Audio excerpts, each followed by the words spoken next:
Assalamualaikum warahmatullahi wabarakatuh. Halo, apa kabar sahabat Anwar Roshid? Semoga kita semua dalam keadaan sehat walafiat. Amin ya robbal alamin. Kali ini kita akan belajar bersama berbakti kepada orang tua dari kisah Uwais Al-Qarni. Penasaran bagaimana kisahnya? Berikut kisahnya. Di negeri Yaman tinggal seorang pengembala domba bernama Uwais Al-Qarni. Uwais Al-Qarni mengalami penyakit kulit yang menyebabkan kulit pada tubuhnya menjadi belang. Penduduk yang tinggal di kawasan itu kerap kali mengutuknya karena penyakit yang dialami Uwais Al-Qarni. Uwais Al-Qarni tinggal bersama ibunya yang sudah berumur. Ibunya juga mengalami lumpuh pada bagian kaki. Walaupun keadaan ibunya yang kurang sehat, Uwais masih tetap bersama ibunya. Kasih sayang Uwais pada ibunya tidak ada bandingannya. Sebagai seorang anak, Uwais harus bertanggung jawab, menjaga, merawat, dan memberi makan pada ibunya. Pada suatu hari, ibu Uwais teringat sesuatu. "Wahai anakku, ibumu ini ingin sekali menunaikan ibadah haji." Uwais terdiam.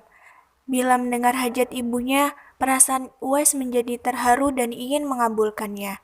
Tetapi bagaimana? Jarak antara negeri Yaman dengan Mekah sangat jauh. Terlebih lagi dengan keadaan ibunya yang lumpuh, menyulitkan Uwais membawa ibunya ke Mekah. Cara terbaik menunaikan hajat ibu Uwais adalah dengan menggendong ibunya dari Yaman ke Mekah. Maka dari itu, ia harus berlatih memperkuat tubuhnya dengan cara setiap hari ia memikul hewan ternaknya dari satu tempat ke tempat lain. Kebanyakan penduduk yang melihat Uwais berkata, "Uwais ini semakin hari semakin tidak waras." Walaupun ucapan itu sangat menyakitkan, Uwais tetap berlatih demi hajat ibunya. Beberapa bulan kemudian, tibalah masa Uwais membawa ibunya ke Mekah.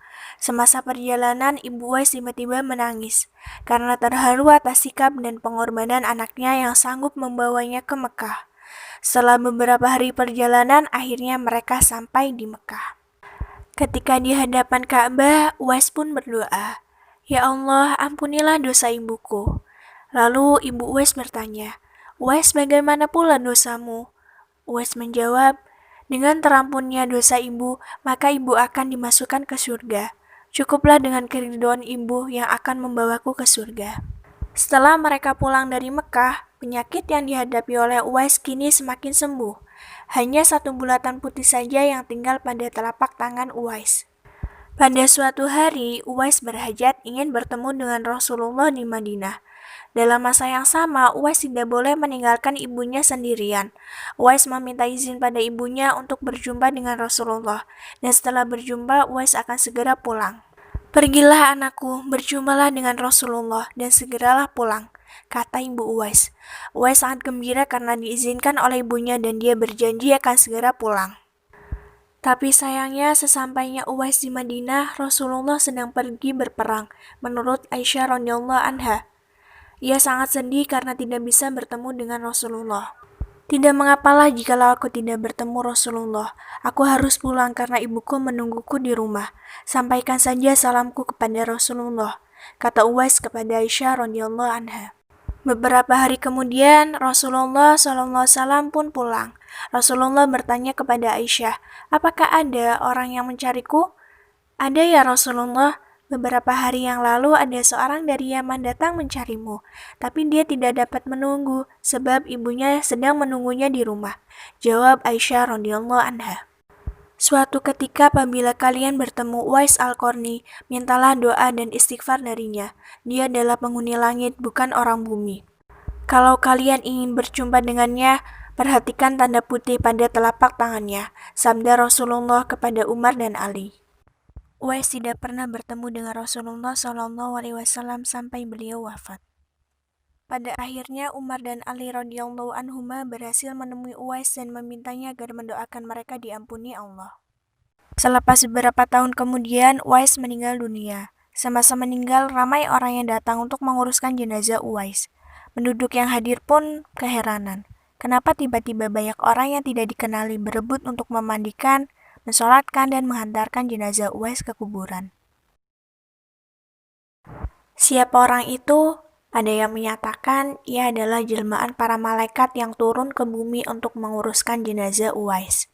Uwais adalah seorang yang begitu mulia di sisi Allah dan para penghuni malaikat di langit.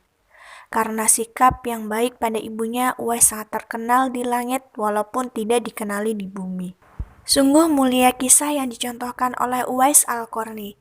Wujud baktinya pada orang tua sangat tinggi. Uwais Al-Qarni rela melakukan apapun demi membahagiakan orang tuanya, khususnya pada ibunya. Dari satu kisah ini, kita semua dapat mengambil banyak pelajaran yang mungkin sampai detik ini belum pernah kita pikirkan sama sekali, khususnya dalam berbakti kepada kedua orang tua kita. Karena bagaimanapun kita tidak akan berada pada posisi ini tanpa hadirnya sosok kedua orang tua yang penuh kasih sayang mendidik dan merawat kita semua. Semoga kisah inspiratif dari Uwais Al-Qarni ini dapat menambah bakti kita kepada kedua orang tua kita dan bermanfaat untuk kita semua. Sekian dari saya. Wassalamualaikum warahmatullahi wabarakatuh.